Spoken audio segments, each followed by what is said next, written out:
Hi, welcome to Soole Garage. Today we're going to put together a video on what to look for when you're out there trying to purchase a restoration project or a dream car, or let's call it the muscle car buyer's guide.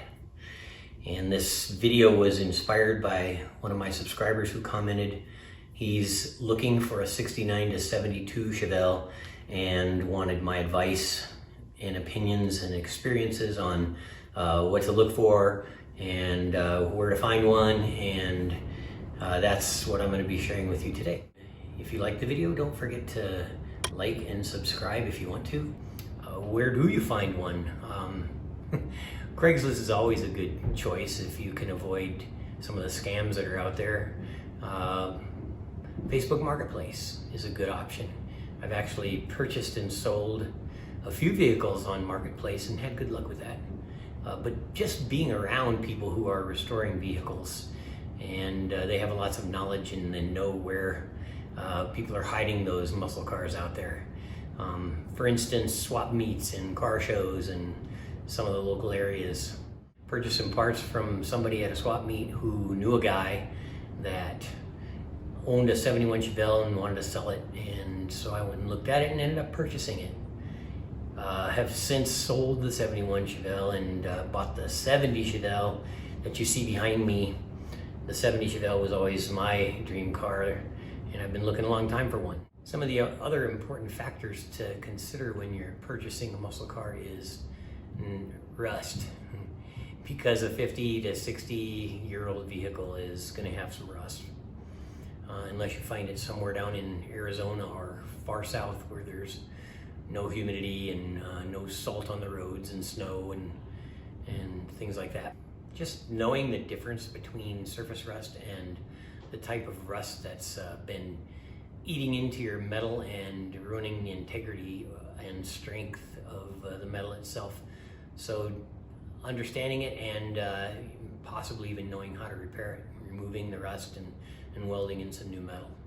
It is a labor of love. You're going to put a lot of hours into it, and that's why I don't mind doing it. But just to have that understanding, this is not a guide for people looking only for a Chevelle. I mean, this guide should help anybody who's out there looking for the dream car of your choice. So let's get in the shop and walk around my Chevelle and talk about some of the important things to consider when you are buying your muscle car. So here's my 70 Chevelle that I'm currently working on. We'll walk around it in just a minute. But as you can see, the doors are off because I'm still repairing some rust. You know, I mentioned knowing the difference between rust. As you can see, my doors are over here, and this is something you'll need to look at. Because this is kind of hidden underneath the bottom front edge of doors. That is a place where doors rust usually. Buying new door shells is expensive. About $350 a door plus shipping. So in my opinion, these are savable. And sometimes when you buy new doors, you just don't get the perfect body lines that match up. So these doors are going to be repaired. So first and foremost, when you're purchasing a restoration project, is to be able to locate the VIN tags and to be able to decode those VIN tags. And then on a Chevelle, there's also a Body by Fisher tag located on the cowl that gives you a lot of information.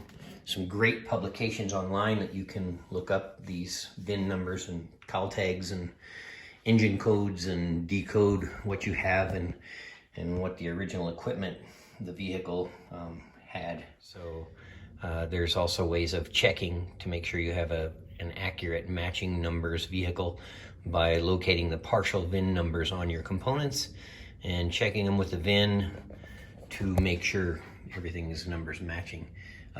Some people don't care about that. They just want to purchase their dream car and make it a resto mod. Resto mod meaning that you're restoring your vehicle with some modifications. And I have a couple of engine blocks we can actually look at too. And there's a a casting number on the back and an engine ID code. The engine ID code is actually located on the front on most GM engines, small block and big block. And that engine code actually tells you where it was built. That V is Flint, Michigan. And then the date that it was built. And the TJZ is a kind of an important code that you can look up and decode. And this came out of my son's 73 Chevy Blazer. We're gonna probably rebuild this. And so he can have a matching numbers engine. There's an important casting number on the back, on the driver's side usually. And you can decode that to help you prove, you know, what this engine is. And that will tell you if it's a 350 and if it's a 2-bolt or 4-bolt main, and usually out of what year that the vehicle came. There's also a date code, K meaning the 11th month, and then a 3 and a 2. So this date code is November 3rd of 72 when this block was actually cast and built. We'll also take a quick look at a Ford engine. Their casting numbers are located differently than a GM. On the underneath side, close to the oil pan, on the passenger side, stamped out nice and clearly. This is a 351 Windsor that I'm going to be putting in my 74 Bronco. Again, I've mentioned this already, but there's really some good places online that you can decode pretty much anything you want. Got a big block Chevy engine sitting over here that we can look at, and the numbers are stamped on the front. Engine code stamp, usually located on the passenger side, right behind the alternator.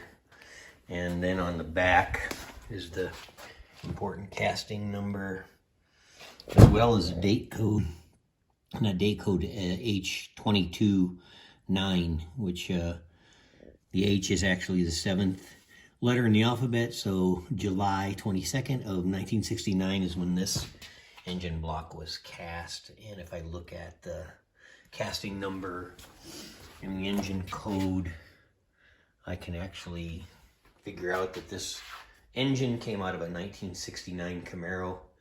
It's a 350 horse, 396 engine, and it had a manual transmission. I'm saving this for a future project, or I might sell it. Haven't decided. That's how you look at your engine to see what you really have. And again, on some of your other components, there's usually a partial code stamped on there that you can look to see if its numbers matching or not. Okay, number 2, after you've decoded the VIN, is check for rust, especially frame. You got to crawl underneath the car, and you got to look at the frame rails and make sure they're not rusted out. They got to be solid, or you have no hopes of having a good project car, unless you're planning on putting a completely different frame underneath it. You also could pull up the floor carpeting and look at the floor pans. You can also see those if you crawl underneath, look at the floor pans. My dad actually taught me this one, use a magnet. And people are not going to want you dragging a magnet all over their car. So I put a little tape on the end of this one so it's not hurting anything. But you can tell if there's body filler on your rockers, or if it's nice and solid and your magnet sticks really good, you know you've got good metal. And so this one's a good rear quarter panel all the way around. And that's important to check that.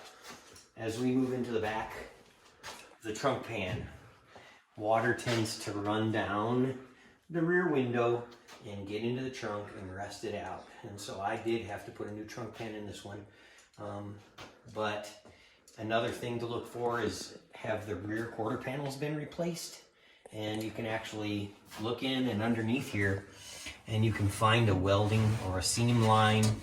If somebody did replace one of these rear quarters, you'll be able to see that line of weld. Again, behind the rear window, check for good solid metal. See if your magnet sticks. Because this is a rust area through here. Looking at in your trunk also, looking at your wheel wells to make sure that they're solid and not rusted out. A couple more things to look at. I already mentioned, lifting up the carpet and looking at the floor pans, making sure your rocker panels are solid. If you can get a glimpse inside here with the door open of the cowl, I actually had to replace the inner and outer cowl. Water tends to run down the windshield and drip inside there and rust that out, especially when leaves and dirt gather in the bottom of the cowl. So the upper support here, look for rust there, and on your front core support as well, look for rust. Look for rust in your inner wheel wells, and your hood and your trunk lids.